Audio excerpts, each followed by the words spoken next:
These are the Chat City interviews from 103.2 Preston FM. And in fact, it's Tom Brown, and Tom is Library Manager, Harris Museum, and we're going to be talking about National Libraries Day. Now, I'm sure, Tom, you've heard people say this before with your name being Tom Brown and in the libraries, etc. I'm sure, you know, a bit of an old joke there. Yeah, nominative determinism it's called, which I didn't realise I was kind of subject to until fairly recently, thinking, yes, oh yeah, Tom Brown is a literary character. And I'm working in libraries. That is nominative determinism, because obviously a little while ago, you know, obviously Arsene Wenger's still manager at Arsenal. That's right. Roberto Mancini, some people occasionally referred to him incorrectly, but it was similar to Man City. So it was kind of going around, that's kind of nominative determinism as well. And then I realised, oh yeah, Tom Brown, literary name, yeah. I know. You see, it's my kind of youth. I walked in this morning, just saw the name in the diary, and immediately, see, there it was. Anyway, welcome to Chat City. And you've come to tell us all about National Libraries Day, which is it a week on Saturday? It's this Saturday coming Saturday, up. 8th of February? 8th of February, yes. It's National Libraries Day. And so this year, across Lancashire libraries, we're doing something very special, of which the Harris Library is one of them. There's 13 libraries across Lancashire, each of us holding 50 events on that single day. So that's 650 events all across Lancashire. Obviously, your listeners will be most interested in what's going on at the Harris. Exactly. Yeah, it is quite a lot of events there, Tom. Definitely. So we're hoping that there's something for everybody, really. And so whatever your interests are, whether it's that you're wanting to get started with a new hobby, maybe, whether you're looking for activities for children, whether you're looking at activities for yourself, then there's all kinds of things going on that day. And so hopefully, you know, if you drop along and see what's going on, there'll be something that interests you. I could mention a few highlights. I was going to say, give us a taster, because everybody listening at home now, feet up, cup of coffee, piece of toast. Let's see how we tempt them out on Saturday. Well, as we were talking about just off air just before, we do have a few things which we perhaps consider to be treasures of the library to some degree. Some of the rarer books that we have. And so one of the things that we'll be doing is kind of showcasing a little bit some of those, so that people get a chance. You wouldn't normally get a chance to see them; they're normally protected a little bit. So if there should be a chance for you to see them on the day, then there's lots of children's activities going on. So an organisation called C Organisation are coming in and helping us out in conjunction with Sean Payne, who I've heard is Lancashire's Doctor Who expert, and right. They're coming in doing a Doctor Who activity on making the little adipose aliens. I don't know if you watch Doctor Who or not. Yes, that sounds really good. The little like balls of fat that jumped out of people's bodies when they were dieting and stuff. Cute little aliens they were. Yeah. We've got things like Preston North End Football Club have donated some prizes, including a signed football, which we're going to do a blow football tournament. Wow. So there's an actual signed football as a prize? Yes, signed by the whole team, and that will be the first prize, with some of the Preston North End prizes for second and third and fourth place. We have things like the Lancashire Reading Trail Walk. The Lancashire Reading Trail is a reading scheme that we do primarily aimed at 7 to 12-year-olds, focused on Lancashire and the kind of different places in Lancashire, and you get little collectible cards and prizes as you go along, and usually get a signed book at the end for reading all 50 books in the challenge. But particularly on this day, we have a special walk around the centre of Preston, pointing out kind of historical landmarks and things like that, and then at the end of it, heading back to the library, and we'll sign you up for this Lancashire Reading Trail to get you kind of involved, or to get 7 to 12-year-olds involved with reading and reward them for reading as well, which is always a nice thing to be able to do. We have things like a film showing as well, The Iron Giant, obviously based on The Iron Man by Ted Hughes. It is being run in conjunction with our partners Blaze, who look specifically at doing activities for 16 to 25-year-olds, but everybody is welcome. And so yes, The Iron Giant, it's a U-rated film in case anybody's worried about that. 86 minutes long, starting at 3:00 on the day, and it has been described by some as being the best non-Disney animated film ever made. So if that tempts you, then please come along. we also have all kinds of other things, taster sessions like BSL and Mandarin, and all kinds of ways to learn about your family history and other activities for children and all kinds of stuff. Wow, there's some planning gone into all this. Yes, and there's still some planning left to do for it as well, if I'm perfectly honest. But obviously, as you might imagine, fitting all 50 things into even a relatively large library like the Harris, can be tricky. But we've managed it, and there should be all kinds of things going on. There should be a real buzz about the place. Wow. So the walk that you mentioned, is there a time yet planned for that? What time is that? Certainly. Sorry, I neglected to mention times. The Reading Trail walk is 1 o'clock till 2 o'clock, roughly. So that's leaving the Harris at 1 o'clock. People get to the Harris and then you'll be leaving at 1 o'clock. That's correct, yes. Yeah. Just approximate, not, because I'm sure it must change. How many books roughly are there probably in the Harris? Yeah, you're right. It does change because we get new books flooding in every day, and we have to withdraw old books when they get a little bit tatty and things like that, and dirty and stuff.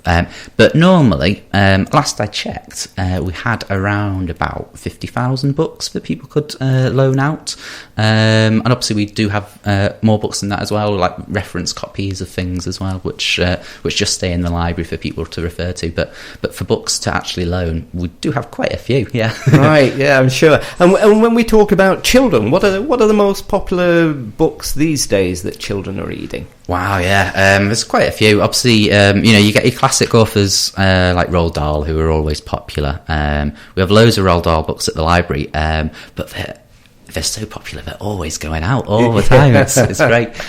We like books going out of the library. It's nice because they're getting used. Yeah, I'm sure. Jacqueline Wilson as well is always very popular. But now, of course, we have things like the Beast Quest books by Adam Blade, and also Diary of a Wimpy Kid books by Jeff Kinney. They're the ones that I've noticed we do get a lot of people asking about quite frequently. And so, yes, I haven't actually read them myself yet. I should do, but yes, a lot of people really like them. Yeah, I was going to ask that. I mean, working in the library, what are your reading tastes? Right.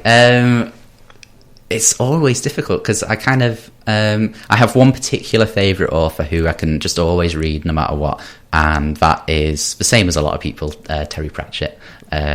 Which when people look at me, they don't always think I'm kind of would read fantasy or things like that. I don't know why, but Terry Pratchett is great. I really like satire, and I think through his fantasy works, he's extremely satirical about modern day life and all these kind of things. So I really love his work. But then besides that, it can be all kinds of stuff, really. Non-fiction and fiction. I really love children's picture books as well. I think some of the most appealing books that you ever see are children's picture books with the colours and the pictures, and some of them are very stylised and not necessarily what you would think would be kind of necessarily aimed at children. You get children's picture books which you think, I really love this. It looks amazing. But a child wouldn't necessarily like it so much. Yes, I can understand that. It's because, stylized art is, does have a niche kind of thing to it. Yeah, but I really do like that. And often it's such an individualistic taste, isn't it? And a recognition of that work on a very much individualistic basis. Exactly. And when you talk about books coming in every day, how do you decide what books will actually go into the library itself? Do you reject many? Well, there's what we have at for Lancashire Library Service. We have a kind of supplier selection scheme. So really what that means is that we have a kind of rough guideline to our suppliers as to what type of books each library wants and who our audience is, because different libraries have different audiences. Some might be a small village library somewhere, but has a real kind of focus on craft groups and stuff like that, maybe. So they might get a few more craft books than another library which didn't really have that kind of focus. For instance, at the Harris Library, we will have a fair few more kind of books in foreign languages like Urdu, Gujarati, French, Polish, etc., because we have a bit more of a concentrated community of that here than say Longton Library might. But besides that, we also have other ways to try to get books into the library as well, which are basically if we ever see that there's a certain author that that we really should have, but just doesn't happen to be in the library at the moment, then we just place a special order for it, really. Right. So it's not a case of rejecting books very much. It's a case of seeing what's missing from our collection at the moment and seeing if we can get that in. What about the opportunities for discovering new authors? I mean, is that something that would be dealt with locally or centrally? You know, if there was a new author, a local author around, how important would that be in getting that work into the library? Well, with local authors, definitely we like whenever a local author comes in to the building, to the library, and tells us that he's had a book published recently, or he'd like to do a book launch or book signing or things like that. We're always very keen to hear about that kind of stuff, and we'll be as accommodating as we can be. So normally, if it's just a case of, sometimes a local author will come in wanting to donate a copy of his book to the library, in which case, that's fine. We wouldn't normally take donations, but there's certain exceptions, and definitely this is one of the times when we will.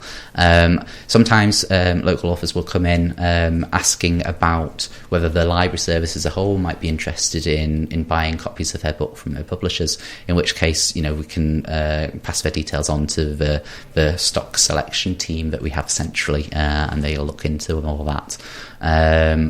And then when it comes to other authors, it's basically a case of the central stock selection team will have a look at a lot of things, and obviously are very skilled at what they do, and have a very good eye for all this kind of thing. There's very easy ways to do it, of who's the best sellers and all this kind of stuff. Occasionally there's some little problems occur, like for instance when it suddenly emerged that Robert Galbraith was J.K. Rowling recently. Yes. And so you suddenly see a lot of people were taking those books out because it was a crime book and they're kind of popular anyway, but suddenly there's a big spike in people wanting to take them out, so the library service has to suddenly order quite a few more in, perhaps to cater to the demand. So there's always little intricacies like that, but in general the stock selection team do a really good job of getting good authors in and new authors in that will be appealing to people. Right. And maybe not the Harris Library, but I mean, over the last few years, lots of libraries have been at risk of closing, sadly, particularly rural libraries. How good are libraries these days competing with social media? I mean, with Kindles, with downloads, whatever. Do you think libraries are now competing in a very productive way? That's a very good question. Libraries have joined social media and have joined ebooks and things like that. We actually have an ebook loan service with the library. If you go onto the library's website at lancashire.gov.uk/libraries, you'll be able to click a link to go to the library's ebook catalogue, and unfortunately Kindle do not make their devices, so Amazon don't make Kindle compatible with library ebooks at the moment. We're hoping that will change in the future, but every other e-reader device does, and even if you've just got a computer, you can download your library ebook to the computer and read it on the screen.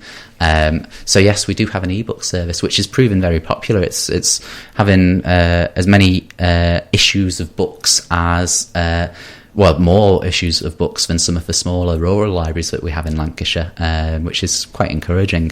You mentioned closures before, and there's thankfully in the last few years, the last 5 years or so, there haven't been any Lancashire library branches that have closed. Lancashire County Council seem to have really got behind libraries and realised the value of libraries. Yes. It's often an unseen value, but thankfully, yes, none of the 74 branches have closed, and hopefully that it stays that way in the future. So yeah. And that's good news. And so, Tom, you work in a library, you read books. Have you written a book? I haven't technically. I entered a short story competition once. I didn't win. And then there's a really nice website, which is one of the events we're doing on National Libraries Day as well. There's a really nice website called Storybird. So we're going to do a little session of that. And Storybird is website where you go onto it, and it's got lots of different kind of art packages by different illustrators and things, and you pick one of them and just plonk the pictures onto a page. It kind of looks like the page of a book. Plonk the picture onto a page and write text next to it. So it's a really good way of being able to write a children's book without having to just think of it all off the top of your head. You can use the pictures as inspiration. So I wrote one of them, which I was quite proud of. And the really good thing about that website as well to me is that if you are really proud of a book or that you write on there, you can then order it from the website to be published in like a big nice hardback kind of copy or a little paperback copy or whatever. So I was and it's a really good way to, if you ever kind of want to personalise a present, make a story that includes like a niece or a nephew or a son or daughter or whatever. You can write a little story and make them be the main character in it, and then get it published as a little book for them. That does sound a really nice. What is the website again? Storybird.com. So www.storybird.com. Wow. Well, there you are. So National Libraries Day this Saturday. All libraries, but if you're here in Preston at the Harris. So what time will most activities begin then, Tom, on Saturday? Well, let's see. The first activity is starting at 9:30, which is an edible art activity. So we're making little things that people can then eat for breakfast. Right, sounds nice. Yeah, it should be nice, I hope. And then the last activity finishes around 4:30. So as you can imagine, there's a lot of stuff packed into those hours there. So everywhere from 9:30 to 4:30, really. And I take it if people go onto the Harris Museum website, they'll find out more information. If you go onto the Lancashire Libraries website, I think a few people can occasionally confuse the museum with the library. We are both in the same building, yes, of course. But we're not technically the same organisation. We work in partnership on loads of stuff, but we're not the same. We're not the same organisation, really. So the Harris Library. You can also, if you're interested in Twitter, if you like Twitter, then there's Lancs Pub Lib is the Twitter name of Lancashire Libraries. So that's short for Lancashire Public Libraries, Lancs Pub Lib. And the specific hashtag is hashtag 50 ways to. So that's 50 ways to, two as a number, 50 as a number, all that kind of stuff. And go on the website, come into the library. We've got leaflets there with all the events listed. And also, if you're interested in anything in particular, then you can phone us and ask for more information if you like. And that's 0845 053 0005.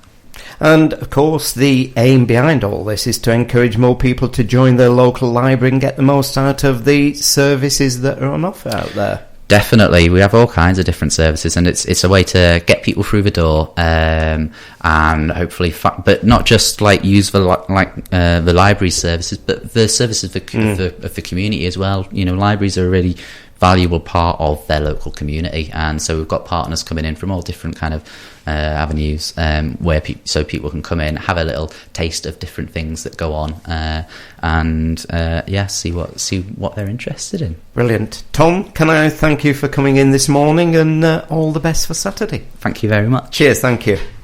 Thanks for listening to our podcasts. But don't forget, Chat City is live weekdays from 10 till noon on 103.2 Preston FM.